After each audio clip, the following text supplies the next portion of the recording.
Dear students, आज हम जो टॉपिक करने जा रहे हैं वो इस चैप्टर के लास्ट टॉपिक हैं। और आज हम बात करेंगे एपोमिक्सिस एंड पॉलीएम्ब्रोइनी। तो सबसे पहले हम बात करते हैं एपोमिक्सिस की। बेसिकली एपोमिक्सिस दो वर्ड से मिलकर के बना है, एक एपो और दूसरा मिक्सिस। तो एपो का मतलब होता है अवे फ्रॉम और मिक्सिस का मतलब है मिक्सिंग। तो इसका मतलब है कि जो सीड्स बनेंगे they will be produced without fertilization. सबसे पहले इस टर्म को डिफाइन किया गया था हेंस विंकलर के द्वारा। और हेंस विंकलर ने क्या डेफिनेशन दी थी? उन्होंने बोला था कि ये एक रिप्लेसमेंट है नॉर्मल सेक्सुअल रिप्रोडक्शन की by asexual reproduction without fertilization. It means the replacement of normal sexual reproduction by asexual reproduction without fertilization is called as apomixis। और अगर हम इसकी दूसरी डेफिनेशन देखें तो this is the production of seeds without fertilization, क्योंकि seeds mostly जो होता है वो फर्टिलाइजेशन के बाद बनता है। लेकिन अगर सीड्स की प्रोडक्शन बिना फर्टिलाइजेशन की हो तो then it is called as apomixis.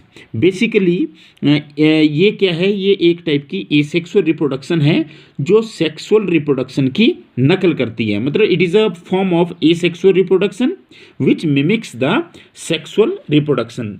अब जो इससे सीड्स प्रोड्यूस होंगे या ऑफस्प्रिंग प्रोड्यूस होंगे वो जेनेटिकली आइडेंटिकल होंगे पेरेंट प्लांट के साथ, और जो सीड का जीनोटाइप होगा वो बिल्कुल फीमेल प्लांट की तरह होगा। अगर हम बात करें तो ये हायर प्लांट्स में बहुत ज़्यादा कॉमन है। और अगर हायर प्लांट्स में भी हम देखें तो उसकी जो फैमिलीज़ है उन वो कौन कौन सी फैमिलीज़ हैं उनकी हम बात करते हैं। जैसे अगर हम बात करें ग्रेमिनी, या उसके बाद हम कंपोजिटी की बात करते हैं, रूटेसी की बात करते हैं, रुजेसी की बात करते हैं। तो ये ऐसी फैमिली है जिनमें एपोमिक्सिस बहुत ज़्यादा कॉमन होती है।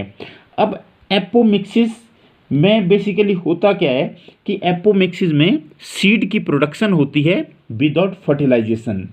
अगर हम बात करें कि सीड की प्रोडक्शन बिना फर्टिलाइजेशन की हो रही है तो इसके क्या एडवांटेजेस है? तो अगर हम एडवांटेजेस की बात करें, एडवांटेजेस, तो सबसे पहले इससे क्या कर सकते हैं? हम हाइब्रिड सीड प्रोडक्शन कर सकते हैं। तो first advantage is production of hybrid seeds. और दूसरा, ये मोस्ट कॉस्ट इफेक्टिव मेथड है, cost effective method for the production of seeds.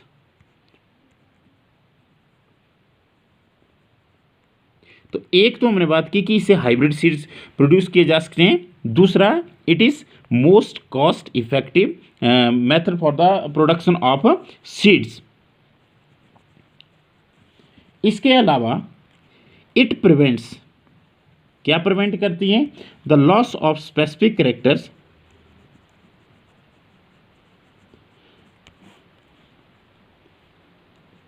In hybrids.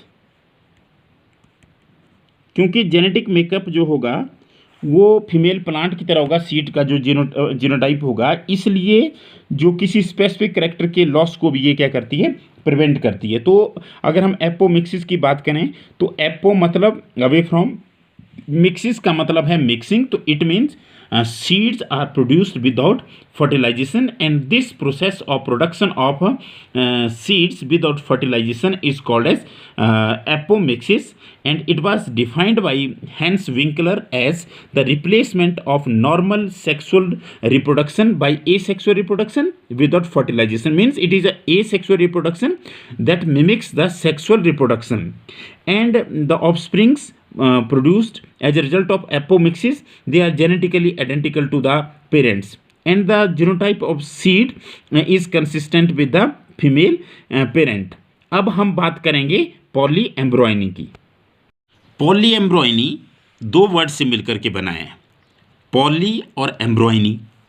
Poly का मतलब होता है many, poly means more than one, और एम्ब्रोइनी का मतलब हुआ एम्ब्रियोस। तो it is the occurrence of 2 or more embryos in a seed.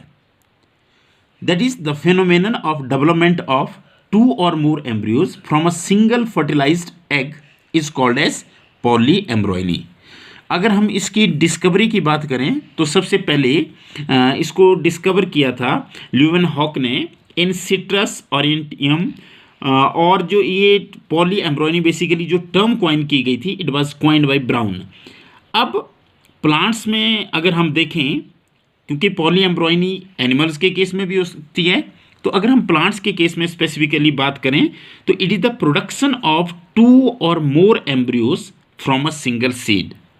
अब पॉली एम्ब्रॉयनी के क्या कारण हो सकते हैं या क्या कॉजेज होती है, तो सबसे पहले अगर हम बात करें तो the first cause it is caused by fertilization of more than 1 embryo sac. मतलब वैसे जनरली जो है एक एम्ब्रियो सैक की फर्टिलाइजेशन होती है, पर अगर एक से ज़्यादा एम्ब्रियो सैक की फर्टिलाइजेशन हो, क्योंकि आप बोलते हैं एम्ब्रियो सैक के अंदर एग सेल पड़ा होता है और वहाँ पे फर्टिलाइजेशन होती है, अगर फर्टिलाइजेशन एक से ज़्यादा हो तो एम्ब्रियो ज़्यादा बनने के चांसेस रहते हैं। दूसरा जो क्लीवेज पॉली एम्ब्रॉयनी जिसे कहते हैं, अब प्रो एम्ब्रियो बन चुका, हालांकि इस केस में हमारे पास एम्ब्रियो एक ही है, लेकिन ये जो प्रो एम्ब्रियो है वो क्या कर जाता है, वो डिवाइड कर जाता है। तो when the cleavage of this proembryo takes place to form 2 or more embryos, then this is called as cleavage polyembryony. और एक और इसका कारण हो सकता है due to origin of embryos outside the embryo sac. Basically क्या होता है,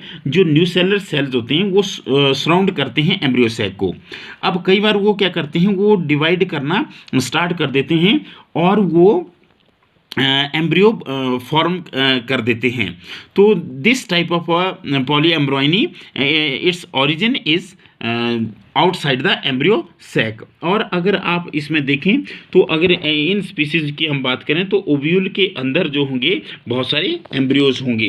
तो 3 कारणों की जब हमने इसकी बात की, एक तो फर्टिलाइजेशन एक से ज़्यादा हो तो ज़्यादा एम्ब्रियो बनेंगे। दूसरा जो प्रो एम्ब्रियो बना, अगर वो प्रो एम्ब्रियो ही क्या करें, डिवाइड कर जाएं तो भी बहुत सारे एम्ब्रियोज बन सकते हैं।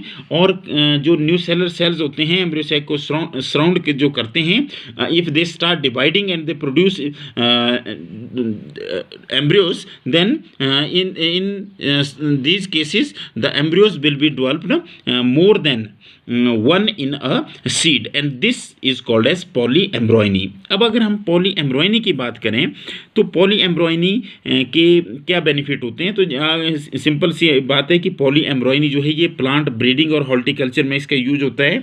और जो न्यू सेलर जिनको हम बोलते हैं कि these are originated outside the embryo sac, जो न्यू सेलर एम्ब्रियोज जो डेवलप होते हैं वो ये माना जाता है कि they are free from diseases. तो आज जो 2 टॉपिक हमने किए उनमें से जो पहला टॉपिक हमारे पास था दैट वाज एपोमिक्सिस, और दूसरा टॉपिक था हमारे पास पॉली एम्ब्रॉयनी। तो जो एपोमिक्सिस का मतलब है कि यहाँ पे seeds are produced without fertilization, जबकि पॉली एम्ब्रॉयनी का मतलब हुआ कि more than 1 embryos are present in a seed. This condition is called as polyembryony. Thank you very much.